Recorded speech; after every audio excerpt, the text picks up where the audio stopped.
I'm going to talk to you today about clinical trials. And we had a nice introduction to some of the terminology with Dr. Sharpman's talk. There's many types of clinical trials, or studies as they're called. There are drug studies, device studies, procedure studies, and so on. For our purposes today, we are going to discuss drug studies.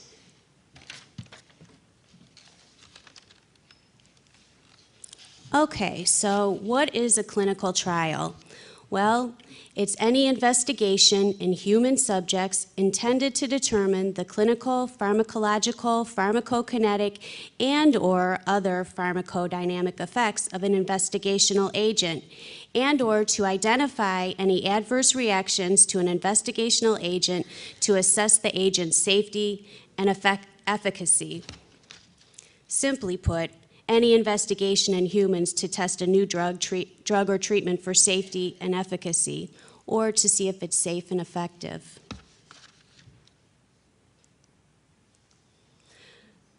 I don't want to be a guinea pig. This is something we hear quite often in our office when we approach patients to participate in a clinical trial.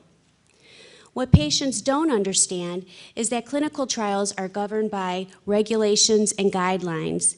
These are both federal regulations known as the Code of Federal Regulations and international guidelines known as Good Clinical Practices. The purpose of these regulations and guidelines is to ensure the rights, safety, and well-being of study participants. So how does a drug make it to clinical trial? Well, someone somewhere discovers a compound that they think may have some scientific benefit. Before it can be tested in humans, they need to conduct preclinical testing. Preclinical studies must be conducted either in vitro, which is in a test tube, but usually in vivo, which is on animals, to determine if the drug is safe.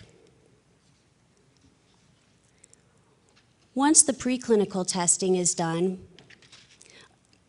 an investigational new drug application must be filed with the FDA. This must be completed and a number received before the testing is allowed to go on in humans. So we have our IND number. What next? Well, a protocol must be designed. A protocol is the plan of the study.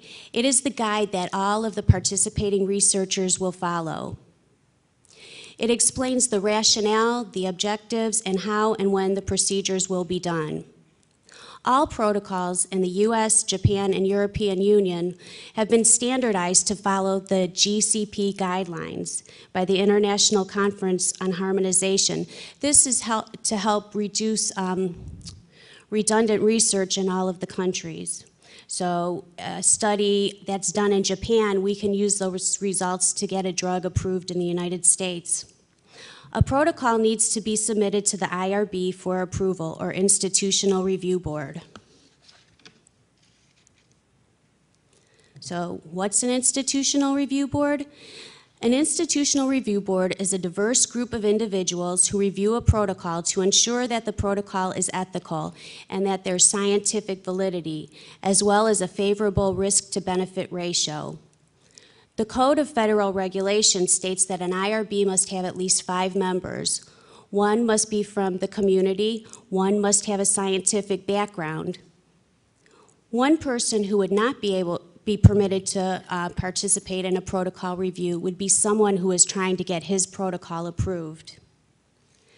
The IRB approves both the protocol and the consent form the patient will sign.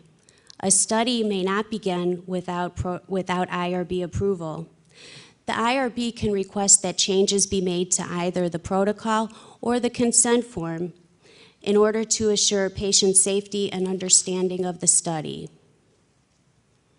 The consent form will list all of this information and more. It'll list the sponsor of the study, the phase of a study, the rationale for the study, the length of the study, the procedures to be performed, the risks and benefits, cost to the patient, payment to the patient, and contact information. You may hear the term informed consent in your doctor's office. The informed consent is not just the paper form the patient signs, but it includes the discussion that goes on between the doctor, the patient's family, the study coordinator, to ensure that the patient understands the study. So before a patient can participate in a study, they must sign a consent form. This is the paper consent form. The consent form is not a contract. Participation is voluntary, and a patient may withdraw consent at any time. You know, while we hope that somebody decides to participate in a clinical trial and that they stay till the end, you know, we certainly understand that situations change during the course of a study and somebody may need to drop out of the study. A patient can do that at any time. If you do decide to exit a study early, you'll probably be asked to return to your doctor's office for an exit visit, and this is just to ensure the patient's safety. So now we're going to talk about some study terminology. I know Dr. Shartman mentioned phases of studies and things like that, so we're going to talk to some terminology you would find in a consent form, and some other things your doctor might mention to you. One of the things, well, let's start with this. There's 4 phases of a clinical trial. And I think one of the studies Dr. Shartman mentioned, he said it was a phase 1 study. A phase 1 study is the first testing in humans. Phase 1 studies are designed to establish the effects of a new drug. In some studies, they're done on patients with the disease, but a lot of times these phase 1 studies are conducted on healthy people. And this is to determine the drug's toxicity, absorption, distribution, and metabolism. A phase 1 study generally has 20 to 30 participants, and often these patients are paid for their participation because of the time and the risk involved. So after a successful completion of a phase 1 study, we then go to a phase 2 study. This is to test the safety and efficacy of the drug on individuals with the disease the drug has been developed for. Phase 2 studies may have 100 patients or participants or more. The third and last pre-approval round of testing is a phase 3 study. These are generally done on large numbers of patients, and it's usually test the new drug against the standard of care. The results of these trials are usually the information that you see in the package insert when you get drugs that have been approved. A phase 3 trial can have hundreds to several thousand patients. A pivotal study is usually a phase 3 study. This is the data that the FDA reviews to decide whether or not to approve a drug. A pivotal study is generally well-controlled, randomized, of adequate size, and whenever possible, double-blind.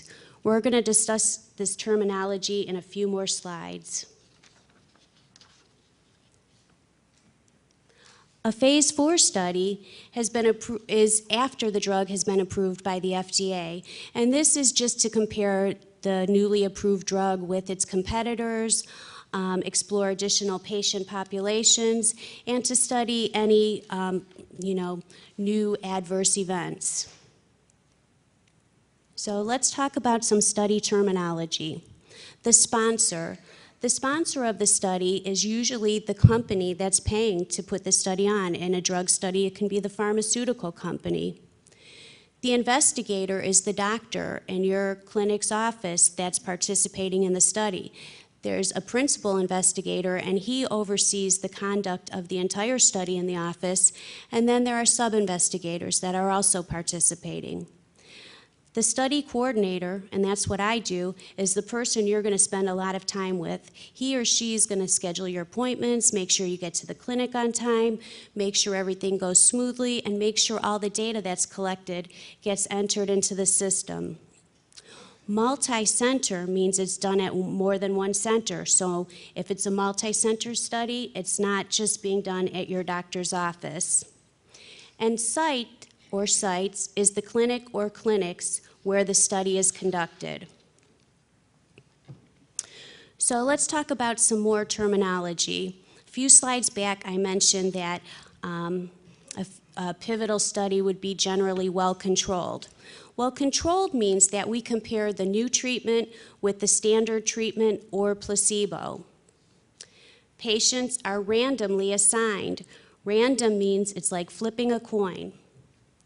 Although we don't flip a coin now, we usually call into a computer system that randomly assigns the patient.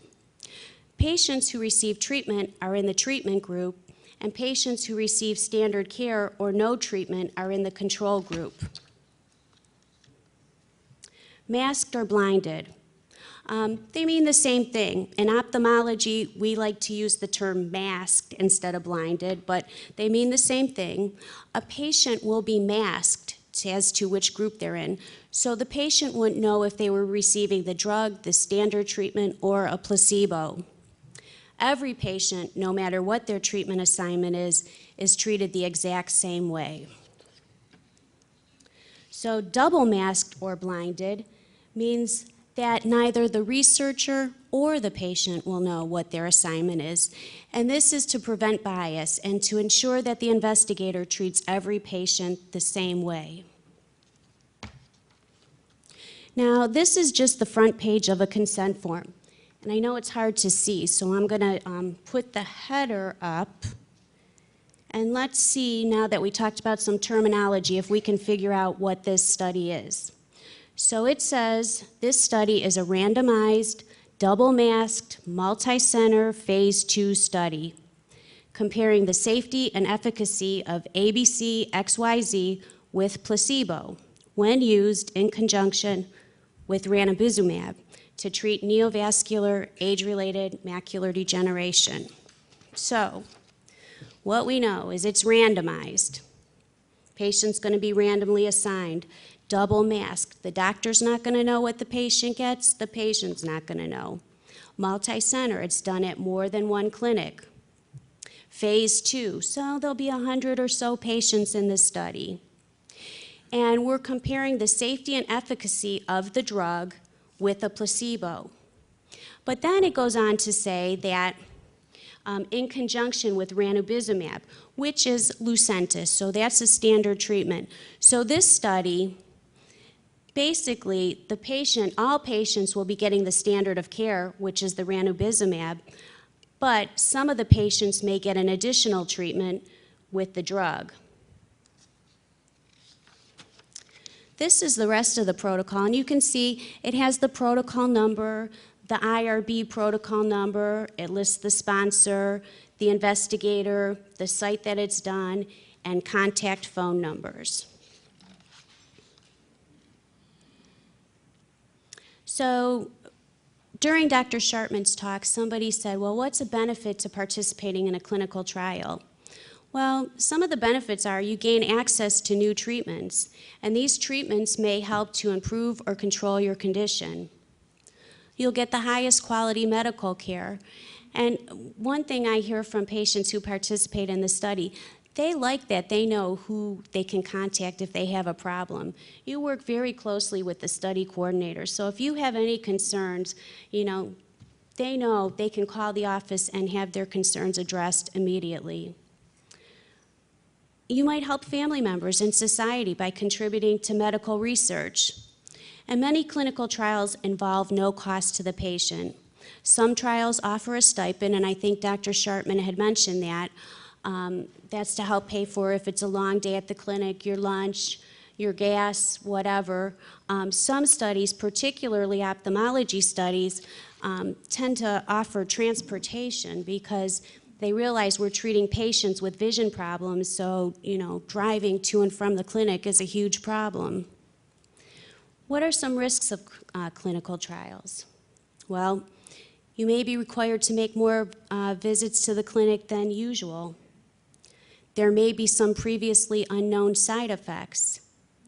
and the new treatment may turn out not to be any better than the standard care.